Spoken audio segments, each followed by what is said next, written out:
हाँ, good morning to all. आज हमारा लीगल वर्ड है बिल। बिल या विधेयक, हिंदी में विधेयक कहते हैं, अंग्रेजी में इसका मीनिंग है the draft submitted to the legislature for discussion and adoption as an act. एक ऐसा प्रारूप, एक ऐसा मसौदा जो कि विधायिका में, चाहे वो संसद हो चाहे विधानसभा हो, वहाँ पर प्रस्तुत किया जाता है। किस लिए? उस पर डिस्कशन हो और उसको कानून के तौर पे एडॉप्ट किया जाए, पास किया जाए सदन द्वारा। इसके लिए जो लिखित मसौदा पेश किया जाता है उसको बिल कहते हैं। बिल जब संसद द्वारा या विधानसभा द्वारा पास कर दिया जाता है तो संसद द्वारा पास किए जाने पर राष्ट्रपति द्वारा और विधानसभा द्वारा पास किए जाने पर राज्यपाल द्वारा उसकी मंजूरी मिलती है, उस पर उनके हस्ताक्षर होते हैं और फिर वह एक्ट बन जाता है, कानून बन जाता है। यूज के लिए सेंटेंस हम बनाएंगे, bill for ban on instant triple तलाक। आप लोगों को पता होगा, अभी करीब 6-7 महीने पहले 3 तलाक जो मुस्लिमों में प्रचलन में था उसको बैन करने के लिए, तलाक तलाक तलाक 3 बार बोला और हो गया तलाक, इस बात को बैन कर दिया गया है कानून बनाकर। तो इस बात का बिल संसद में पास हुआ है। ये सेंटेंस है, bill for ban on instant triple talaq has been passed by both houses of parliament.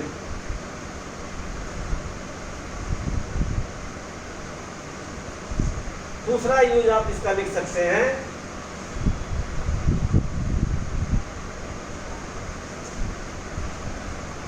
दूसरा सेंटेंस इसका बना सकते हैं, the bill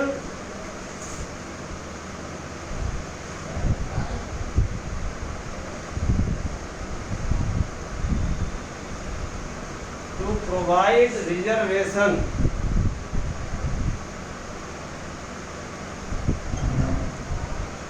to women in parliament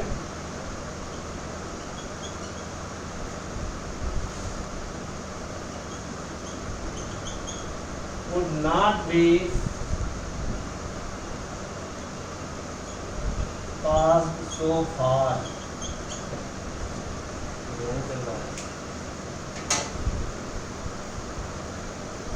संसद में महिलाओं को 33% रिजर्वेशन देने के लिए कई बार प्रयास किया गया है।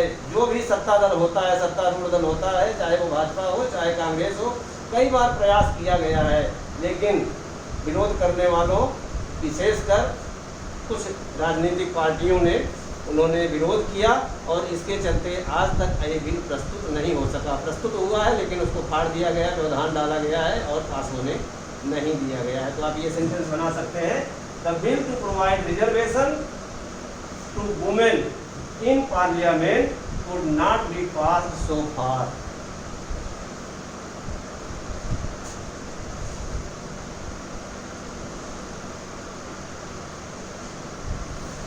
अगला वर्ड है bill of attainder.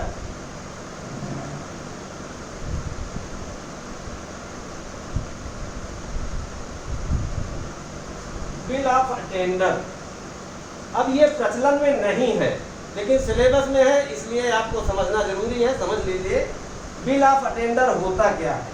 Bill of attender एक ऐसा एक्ट होता है जो कि इंग्लैंड की पार्लियामेंट में हुआ है। ऐसे बिल ऑफ अटेंडर पास हुए हैं जो कि किसी एक व्यक्ति को या बहुत सारे व्यक्तियों को सजा देने के लिए कानून द्वारा एक कानून पारित किया जाता है बिल ऑफ अटेंडर के नाम से, और उन लोगों को सजा दे दी जाती है बिना फॉर्मल कोर्ट ट्रायल के।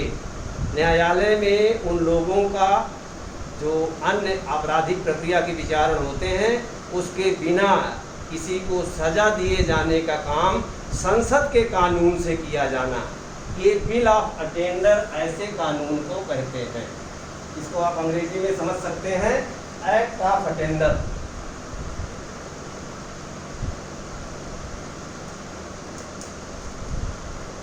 Act of attender. एक्सप्लेनेशन के लिए इसको कहेंगे it is an act of legislature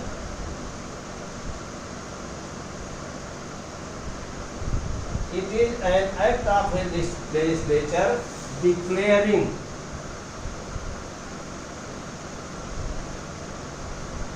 a person और ग्रुप ऑफ पर्सन, कोई एक व्यक्ति या पूरा कोई समूह हो सकता है, group of persons guilty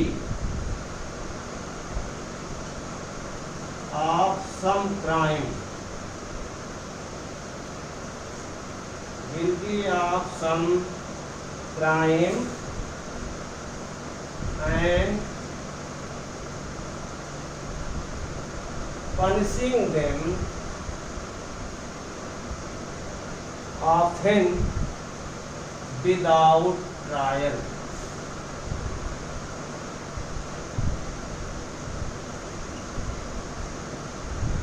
normally हम देखते हैं जब किसी व्यक्ति को सजा दिया जाना है तो उसके खिलाफ न्यायालय में मुकदमा दायर होता है, आपराधिक प्रक्रिया चलती है, उसकी चार्ज फ्रेम होते हैं, उसका ट्रायल होता है, सबूतों का पेश किया जाना होता है और इसके बाद न्यायालय उसको सजा देता है, दोष सिद्ध करता है, फिर सजा देता है।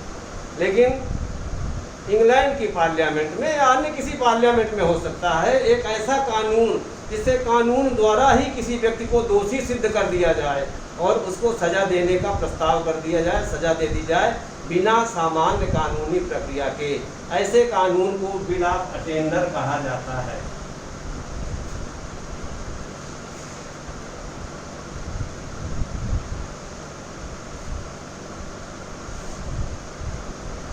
अब एक उदाहरण मिलता है हमको इंग्लैंड के इतिहास में। Bill of attender passed in parliament. Bill of attender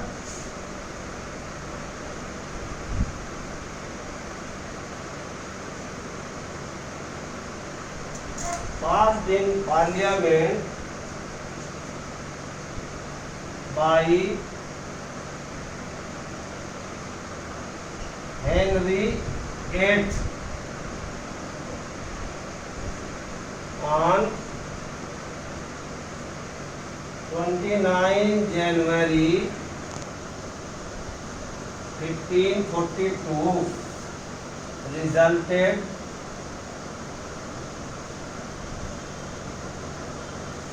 in the execution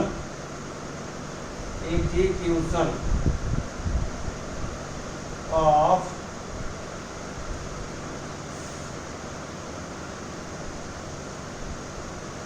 number of historical figures।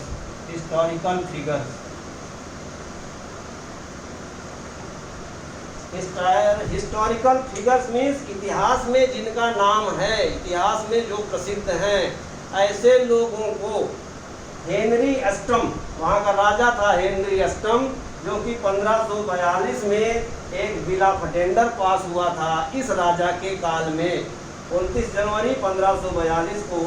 और इस बिल ऑफ अटेंडर से बहुत सारे इतिहास प्रसिद्ध लोगों को एग्जीक्यूट किया गया था, अर्थात मृत्युदंड दिया गया था।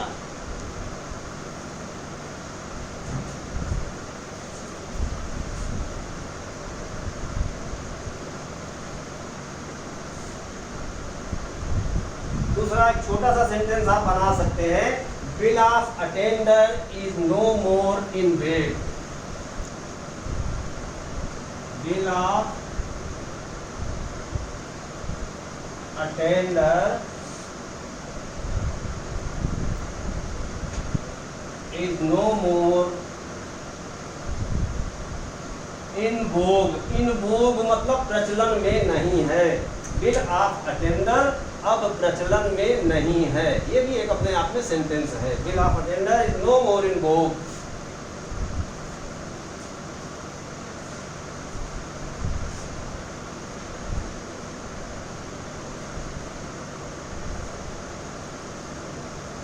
अगला वर्ड है बिल ऑफ राइट्स।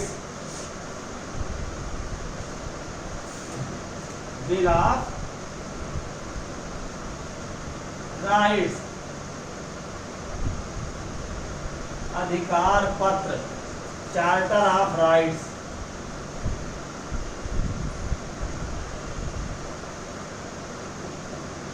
जिस प्रकार हमारे कॉन्स्टिट्यूशन में फंडामेंटल राइट्स हैं, उसी प्रकार अमेरिका में संविधान के 10 अमेंडमेंट हैं, उनको चार्टर ऑफ राइट या बिल ऑफ राइट नाम दिया गया है। कुछ लोगों को, वहाँ के अमेरिका के नागरिकों को कुछ अधिकार दिए गए हैं वहाँ के संविधान द्वारा, जो कि मूल संविधान में संशोधन किया गया। First amendment, second amendment, third amendment, fourth amendment, ऐसे करके फिफ्थ अमेंडमेंट। तो 10 अमेंडमेंट संविधान के जो हैं फर्स्ट टू 10th, वो बिल ऑफ राइट्स के नाम से जाने जाते हैं। They are known as bill of rights. आप इसका यूज कर सकते हैं। The first 10 amendments.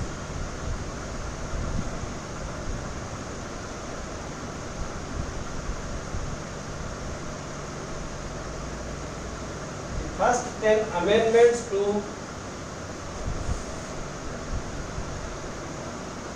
American Constitution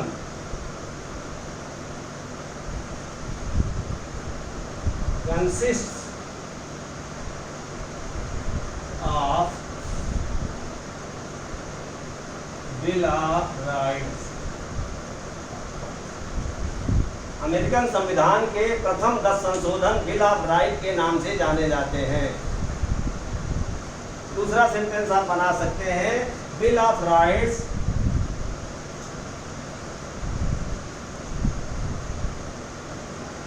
are similar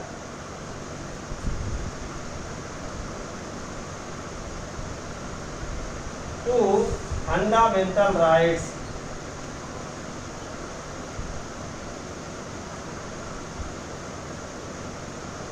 in India। Bill of rights are similar, similar मतलब उसी प्रकार के हैं, उतने ही महत्वपूर्ण हैं जैसे कि fundamental rights in India. Bharat के संदर्भ में जिस प्रकार मूल अधिकार महत्वपूर्ण हैं, जैसे हैं, वैसे ही बिल ऑफ राइट्स है।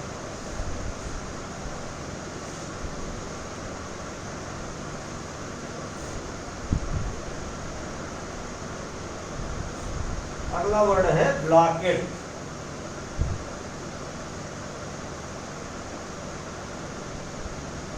ब्लॉकेड को हिंदी में कहेंगे घेराव, घेराबंदी। ब्लॉकेड सामान्य तौर पर वह प्रक्रिया है, एक युद्ध क्रिया है, युद्ध प्रक्रिया है, जब कोई एक देश या एक राजा दूसरे राजा या दूसरे देश को हराने के लिए, उसको विवश करने के लिए, मजबूर करने के लिए उसके चारों तरफ घेरा डाल देता है, वहाँ से लोगों का आना जाना बंद कर देता है, उसको ब्लॉकेड कहते हैं। आपको ध्यान हो, पद्मावत पिक्चर में भी देखा होगा, अलाउद्दीन खिलजी ने चित्तौड़ की घेराबंदी कर ली थी, वो भी ब्लॉकेड है। ब्लॉकेड समुद्र के रास्तों से हो सकता है, ब्लॉकेड जमीन में हो सकता है, एक देश दूसरे देश का ब्लॉकेड कर सकता है, या इतिहास में जहाँ छोटे छोटे राजा थे, वो एक राजा दूसरे के एरिया का ब्लॉकेड कर सकता है। ब्लॉकेड इंटरनेशनल लॉ में भी है। कई बार कोई देश जब अंतर्राष्ट्रीय बिरादरी की बात नहीं मानता, तो संयुक्त राष्ट्र संघ में उसके लिए प्रस्ताव पारित करके उसको ब्लॉकेड कर दिया जाता है, वहाँ से लोगों का आवागमन रोक दिया जाता है। आपको अगर ध्यान हो, समाचार सुनते हो, तो ईरान से तेल के आयात निर्यात पर अमेरिका रुकावट डालता है, ईरान को अपनी बातें मनवाने के लिए, अंतर्राष्ट्रीय या जो संयुक्त राष्ट्र संघ है उसका सहारा लेकर। ब्लॉकेड को आप कह सकते हैं ए वार मेजर, अंग्रेजी में कहेंगे a war measure that prevents, that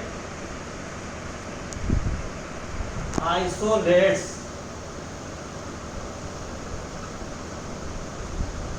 or prevents access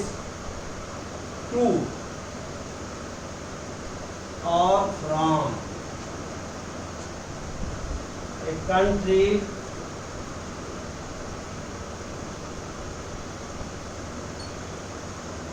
और एरिया, एक ऐसा युद्ध मेजर मतलब साधन है, युद्ध से संबंधित एक ऐसा साधन है, एक ऐसी प्रक्रिया है जो आइसोलेट कर देती है, किसी को एकांत में रहने के लिए विवश कर देती है या प्रिवेंट करती है, रोकती है आना और जाना फ्रॉम ए कंट्री और एरिया, किसी क्षेत्र में या किसी देश को आना जाना रोकती है। अब आप इसका यूज कर सकते हैं, blockade is one of the means,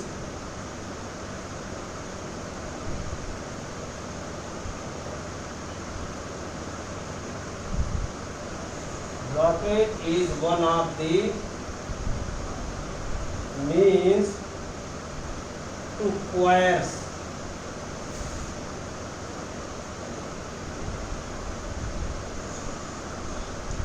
COERCE,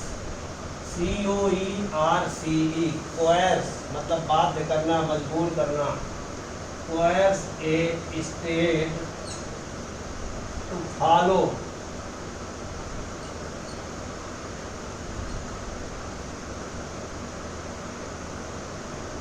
United Nations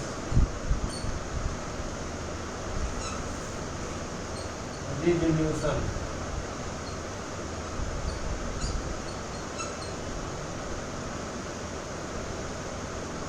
सीधा साधा एक दो वर्ड्स का एक सेंटेंस बन सकता है, blockade is a act of war,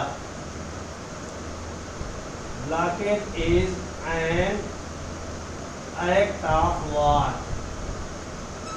blockade एक युद्ध का कार्य है, मतलब युद्ध करने जैसा कार्य है।